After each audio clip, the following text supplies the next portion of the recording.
If you're watching this video, you probably have a decent idea of what shoulder or scapular retraction is. It's a fairly common term, and especially if you're a powerlifter, you've probably definitely heard that in relation to the bench press, of staying retracted. I decided to make this video because about a month ago, there was a post by Joe Sullivan where he said, if you are retracting on the bench press, you're doing it wrong. And I think he had the correct intentions when saying that, but it was a little, probably wasn't enough of an explanation to really break it down of what he meant by that, because what he meant was actually correct. But I want to be able to give a full breakdown of how he was correct, and that if we are retracting in the bench press in the sense that a lot of people are doing it, why that is wrong, why that's hindering your bench press, why that's causing things such as soft elbows, why that possibly is causing pec minor issues, and all these things that kind of wrap up to people who are over-retracting in the bench press and really being stuck in retraction. The common misconception is when we bench press, we retract, we pinch our shoulder blades together, we hold them there the entire time, we never let them go. That's where I'm going to say that is incorrect. We need to have more free scapular motion. Our shoulder blades are meant to rotate and wrap around our body and then retract as we go through motions of pressing. And to get the proper movement we want throughout our range of motion, we need to allow active retraction and protraction as we descend and as we go through that concentric phase. The thought of retracting and just pinching your shoulder blades back and holding them there the entire time, I'm not sure how that really came about, but I know it kind of came about for the reason that some people will argue that that is healthier on the shoulders, which I don't really agree with. And the second reason is because I think a lot more nowadays, as we see, is it gives this perception that we're cutting range of motion. But understand, we can still go through retraction and protraction and reduce range of motion as we press. Where we start, we don't have to overly retract to try and feel like we're cutting range of motion. We can more so start where we need to and then retract through the movement and still end up with the same range of motion we always would have. The active protraction and retraction can still get that same effect. We don't have to keep our shoulder blades pinched back the entire time to be able to cut the range of motion like we want to. So before really getting under the bar and kind of showing what I mean when how we want to retract actively throughout the movement, the single biggest thing we probably need to understand is the understanding of the relationship of the long head of the tricep to the scapula. So we have three heads to our tricep. The long head is the biggest one. That actually connects to the top of our shoulder blade. So here's where the issue lies. If our shoulder blades are constantly stuck and pinched back, that is constantly pulling at our tricep. Our tricep, when I pinch back like this, it's hard to lock out my tricep. You can do that right now because that tricep is now being pinched way back here versus allowing it to extend freely as we press. So we're going to get into this a little bit later. That's why people, it's a common issue now, is people starting with soft elbows. Oh, I can't lock out my elbows. Like they'll literally say they can't lock out their elbows, but they can. You can get them right here and just tell them to lock their elbow. They can, but put them under a bar, they can no longer lock their elbows, but they're always starting with soft elbows. They're not getting the start command, and they're having issues with that. And it's because of this over-retraction. It's because they're over-retracted, their triceps can't extend because it's getting pulled the opposite way, and they're not able to get the position they need to fulfill the requirements to get the down start command on the bench press. The second issue this occurs with this is that as we press, we need that tricep to lock out efficiently. And if we're constantly retracting and pulling that back, you can literally see as I'm here, as I go to retract, it unlocks my elbow. If I'm constantly pulling those shoulder blades back while trying to press away, that shoulder blade is fighting, and that retraction is fighting against that extension of the tricep. We need active protraction and that wrapping around of the shoulder blades and the scapula as we press to lock out to allow that tricep to be the most efficient possible. So if you're not supposed to just pin your shoulders back and leave them there the whole time, what should we do? How can we make sure that we're starting in the right position to keep ourselves accountable? How do we retract throughout the movement? And then how do we allow proper protraction as we press through to not completely lose position and flatten out our back? Because that's where people are scared of. They're scared of the thought of protraction because that leads, in sense, makes them think of this thoracic flexion when they're trying to do this really high arch. And they don't have to, protraction doesn't mean you have to lose that arch.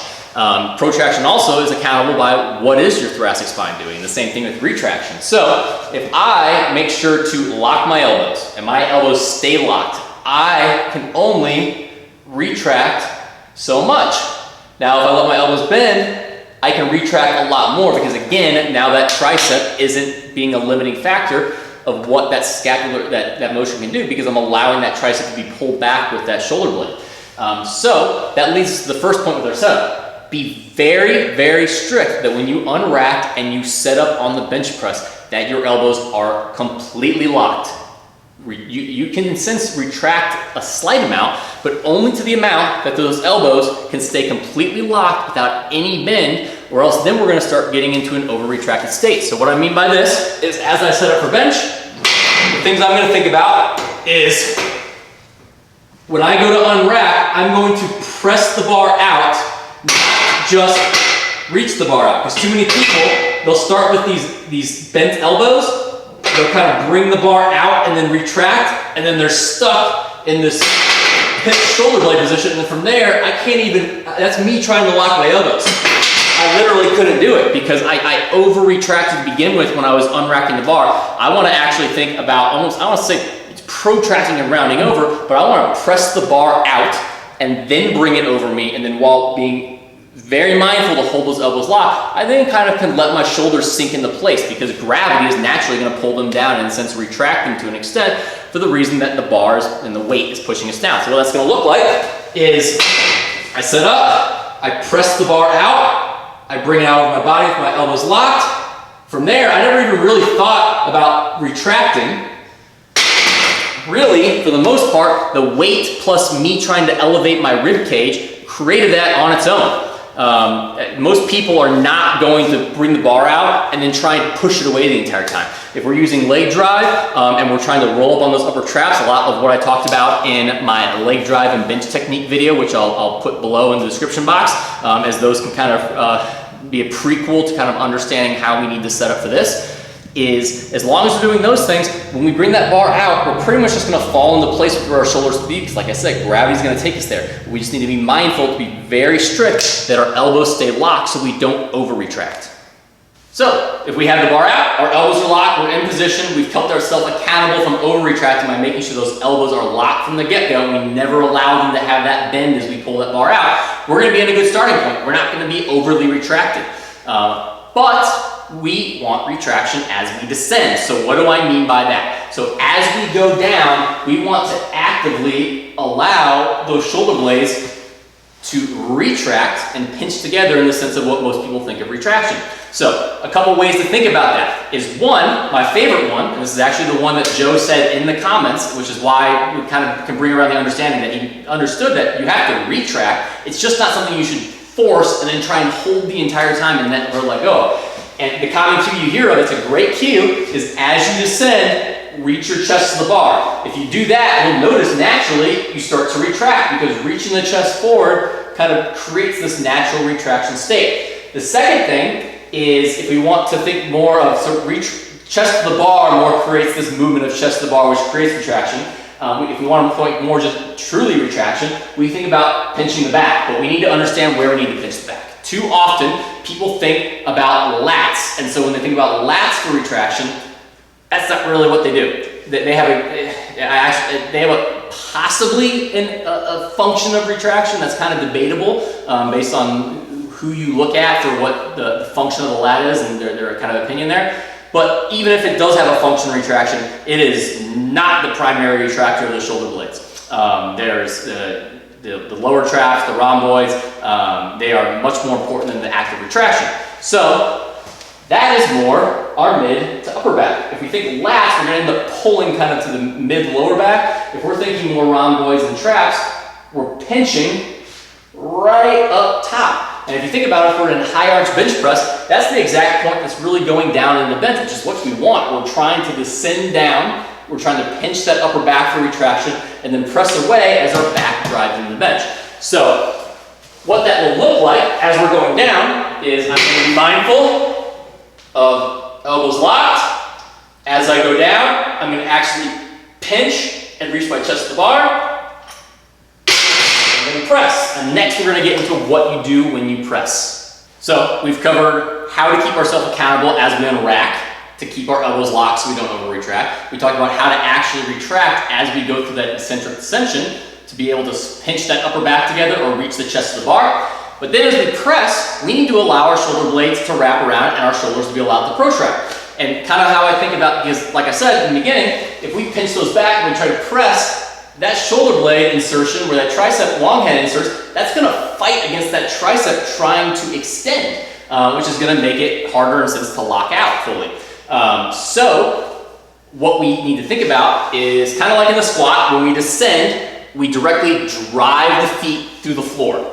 That is our direct connection of how we transfer force. We transfer force from our feet to the floor, and that sends us back up. Now, in the sense of the bar, our hands are transmitting force to the bar, but the hands can only transmit force to press the bar away because we are driving our upper back down into the bench. So you might have heard this cue before, but I really like to think of, okay, we're reaching the chest of the bar, and then as I press, I'm going to drive my back down into the bench as I press away, which obviously there, my back goes back. If I'm on the bench though, the back doesn't go anywhere. I just get the opposite reaction, that all force transmits up. And so that's going to allow us to really think about pushing that bar away from us, which allows, you can just see as I press, we can see more of natural shoulder movement to protract and be able to get that full lockout in the efficient tricep position. So going through that, I'm thinking, press the bar out, hold my elbows locked, coming down, reaching my chest to the bar, and then as I go to press, drive my back into the bench, press the bar away from me as I drive the back into the bench so we can get this natural protraction as we press forward. So putting that all together, just have the understanding that we're not trying to over-exaggerate anything. We're not trying to over-exaggerate retraction. We're not trying to over-exaggerate protraction. We're just trying to allow ourselves to have a bit more free movement of that shoulder blade to one, get the most efficient press possible, but two, there's also possibly a health manner in this, and I've kind of described this in one of my bench videos, is if we're going back to the old school benchers, they were very well known for having pec major tears because of that He style bench press. And in my other bench videos, I believe in the bench technique one, I kind of break down why that is in the sense of the internal rotation and external rotation that happens from that He. Modern day powerlifters have a lot of pec minor issues, and that comes usually from some type of over depression or a lot of times this over retraction of one side. And I'm going to it's going to be very hard to see this, but on your screen now you're going to see a video of Joey, one of my lifters, who struggles with this. One side he tends to over retract, and if you're looking at this video, you're seeing on the left side he is over retracting. So that's the common thing I see, is we see one elbow straight, the other elbow bent, and we over-retract on that side, which is putting and lengthening that pec minor and putting more strain on it. And what we see is that a technique flaw doesn't necessarily cause an injury, but if it's then loading a muscle into a greater demand than if you had done the movement correctly, it could possibly overload that muscle greater than its capabilities and then cause an injury. So the common thing I see is when people tend to over-retract on one side, they think, oh, I need to retract more on the other side to compensate for it. Polar opposite, stop retracting so much on that side. If you're having an issue where you're seeing the bar tilt, because you're over-retracting on one side, you got one elbow locked and the other elbow bent, don't try and retract the other side. We need to be more mindful to press both elbows out, lock them, don't allow that over-retraction, so we can start with those locked elbows and not one side compensating. So that compensation can also be, I mentioned this in one of my form critique videos on bench press from a couple months ago that I made, is that the possible tilt could also be from our leg drive or oblique control. But I see a big reason is a lot of people tend to be asymmetric with how they retract side to side, and they'll tend to over retract one side, then leading to that compensation where they say either one, they stay in that motion, they always have that one elbow, kind of like Joey did, that just doesn't want to lock, and so they bear more onto that pec minor, or two, to fix that, they then over-retract the other side to compensate, and now they're just really stuck in over-retraction. They can't get a start command because their elbows are so bent on both sides, and they're just not efficient in their press. So to summarize, be accountable. Elbows locked, press the bar out, lock the elbows. You can allow those shoulders to kind of drop into place, but not by allowing those elbows to break. Keep them locked. As we go through the movement, we can reach our chest to the bar or pinch those upper traps together. And then as we press away, drive our upper back into the bench, push the bar away from us, and be able to allow those shoulder blades to wrap around, allow that serratus anterior to work in how it should with the aspect of that that scapular movement and shoulder protraction, and to get the most efficient press possible. So hopefully this kind of cleared up what is retraction, how you should be retracting. You saw the headline of why you have soft elbows. Now you know why you have soft elbows, because of that over-retraction, understanding that long head of the tricep and its insertion to the shoulder blade. And hopefully this kind of give you some insight of how you can be better within your bench press to get the most efficient press possible. If you like this video, make sure to like it, subscribe, share it. Tell your friends about it. Let's get as many views as possible so we can share this information so we can get the powerlifting community bench pressing as good as possible. Later.